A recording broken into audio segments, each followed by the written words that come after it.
got our first speaker, who's the Vice Chancellor of the Cape Peninsula University of Technology, and one of the key partners, supporters of the African African Student Energy Summit. Yes. And as I said last night, a key stakeholder in ensuring that this event is taking place. Without his support and the support of this institution, this conference would not happen. So we very much appreciate that support and partnership. Well, as I said last night, we should have had the Vice Chancellor addressing us last night, but he had other engagements, and we're really privileged that he's taken time out of his busy morning to speak to us this morning. Thank you so much, Vice Chancellor. Over to you, sir.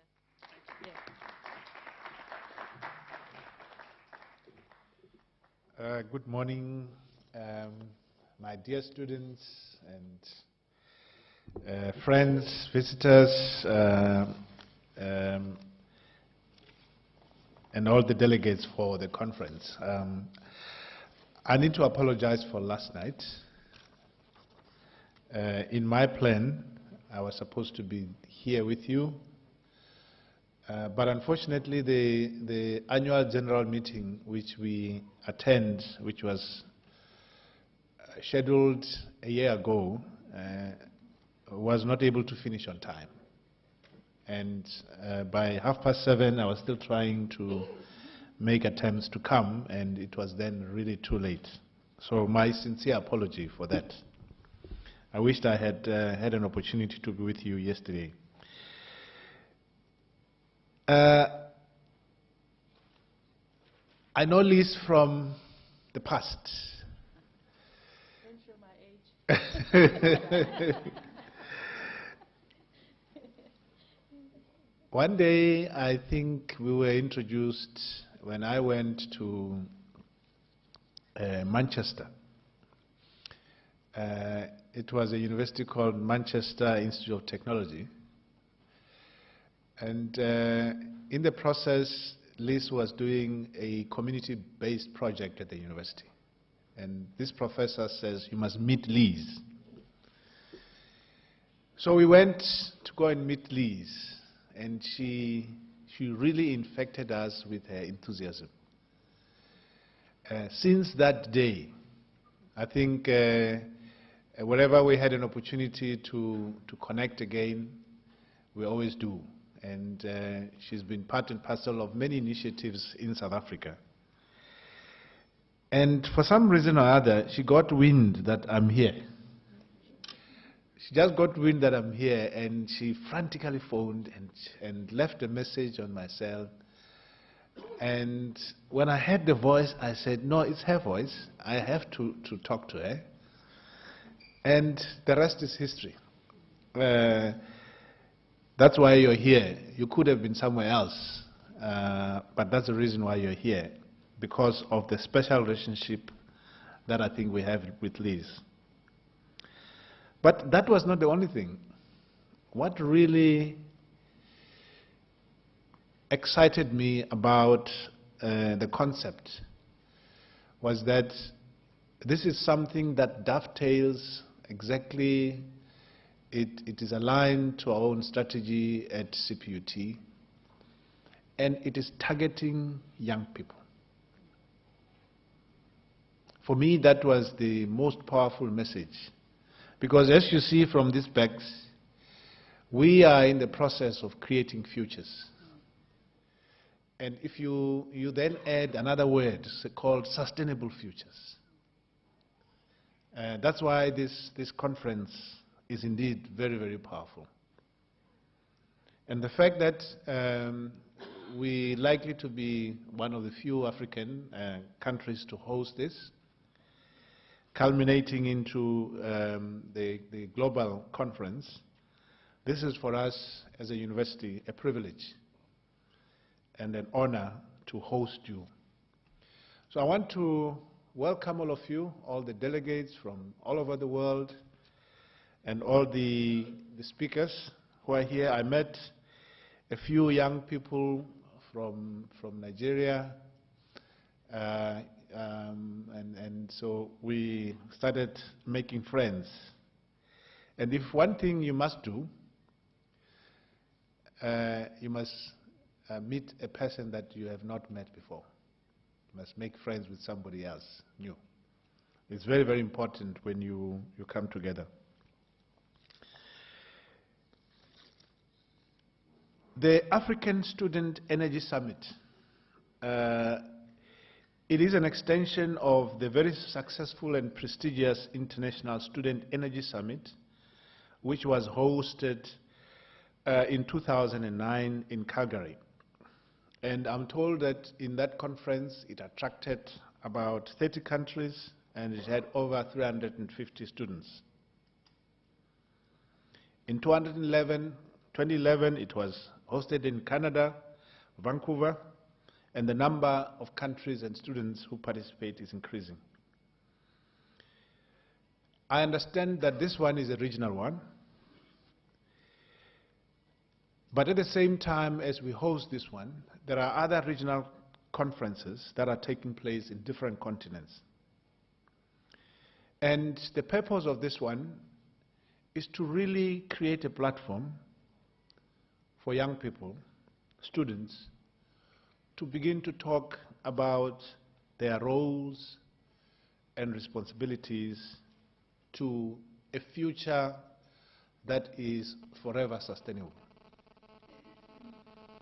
Now that's a very powerful message for the young people, not for the older people, for the young people to begin to engage and talk and even understand their responsibilities for a sustainable future. Obviously, energy is pivotal. It's key. But it's really about the future that I think we all face. I used to work at TUT, and a few years ago, as early as 2006, I had a discussion with the SRC, and I said to the SRC, what is your role in creating this future that we all are looking forward to? And we explored quite a number of issues, but what came out of our discussion was that the student SRC, student leadership, established what is called a Green Brigade. Now, a Green Brigade was a group of about 1,000 students whose message was to promote sustainable use of energy on campus. Now, you don't know how much savings we made, because what they did, the first thing they did was to look at how much energy we are consuming. Just to look at how much energy we are consuming and whether we are taking advantage of the modern technology to save the energy. And we discovered that we were able to reduce our energy because of the Red Brigade. Very simple things to see whether do you need to keep the lights on when there's nobody in the room? Do you need to keep geyser boiling for the rest of the day when you don't need the hot water? And so many other things that, and from that project, I think it taught me a lesson that indeed, in our own little way, we can make a contribution to sustain our planet. Now, this is so critical. Perhaps for the other countries it's not, but for Africa, this is very, very important, what you're talking about today. Because let me tell you that when you go to Europe, they seem to have reached plateau of growth. There's not much that can happen there. But an explosion is going to happen in Africa. If you look at the number of people who still do not enjoy the benefit of electricity, then you can begin to appreciate why your discussion is key, is very important. And how do we provide the demand for our people? How do we, in a sustainable way? And I think that's the question. And the other dimension, which is also key, is that the young people in Africa are in the majority. And you're going to continue to be in the majority for a very long time. And Africa cannot be sustainable in the future unless you begin to take an active role as young people. We have, our sell-by date is very close. I told them that, yes. Our sell-by date is very close. But you guys still have 100 years. So imagine the 100 years that you're going to live. What is it going to be like?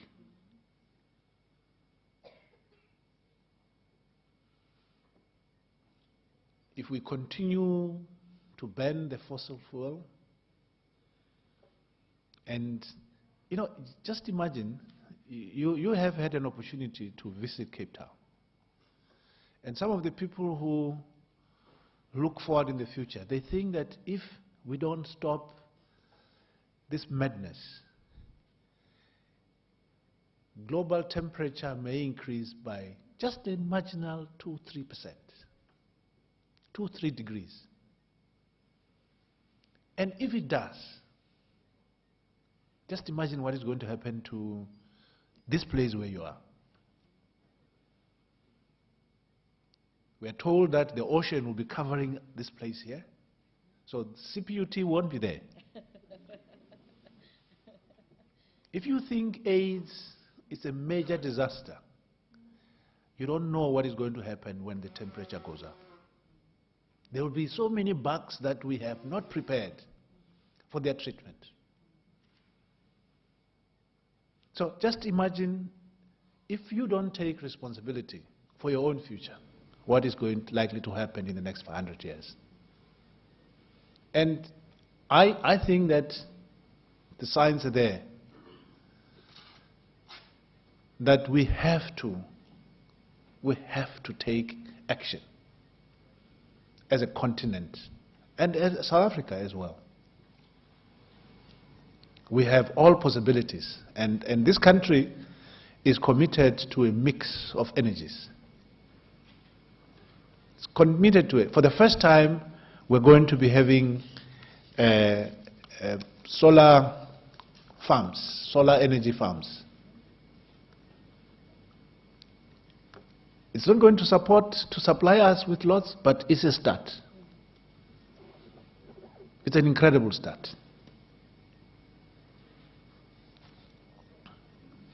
This university is a very important national capital. We are in the business of educating future leaders. And I have said to my students that it is important for you to have lots of money, but it can't be all about life. Life can't be all about money. It's important, but it's not everything in your life for you to have money. You must think something unique. I tell my students that they must be socially responsive. They must understand what it means to be living in South Africa at this juncture, so that they understand the social justice. Those are the kind of students that I want, who have empathy.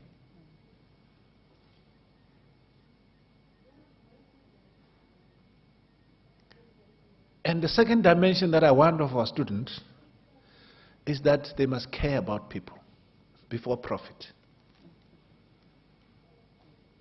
They must care about people before profit. those of you who live in South Africa, we had a very longest strike in the mining sector. 4 or 5 months. And the battle is about profit over people. When they did the calculations, the sector is one of the highest, it's got one of the highest returns. I think they're talking about 23, 27%. Compared to other sectors where investors continue to invest.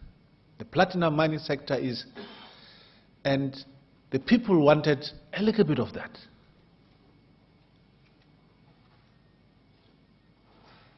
You know what worries me? Is that those engineers, those MDs, come from our own universities. The CEOs of these companies come from our own universities because they have not been taught to prioritize people over profit. That's why we have this stalemate. And finally, I've said to the people who are designing the curriculum that I want each and every student who leaves the corridors of this university to have a course in energy sustainability. Just, some of you who have been to the US know that you can't get a degree unless you have done Constitution 101. If we believe that environment and energy is so critical for the future, it doesn't matter whether you're doing engineering, whether you're doing business, whether you're going to be an educator or a marine scientist, you need to be empowered to deal with the future of the planet. And they are working hard to make sure that this also becomes a reality for all our students. I want the engineering graduates who live here, when they go and start work, before they can put any production plant, they must say, what impact does it have on the environment? What impact does it have on the environment? How do we sustain the utilization of the energy?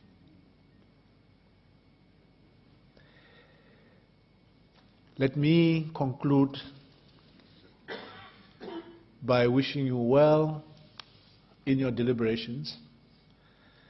I wish I could stay here and be with you and also contribute my own little ideas about a very important topic. But I know that you guys have wonderful, brilliant ideas. My last parting shot is that the world is full of ideas. The difference between the people who succeed is those who take ideas into action. So, if this conference is all about talk and no action, you will not make a difference. Let me welcome you to CPUT and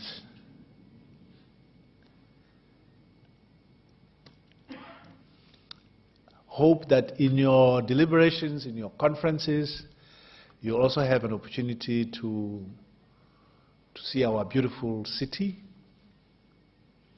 You know, the number plate called CA, it's an abbreviation for come again.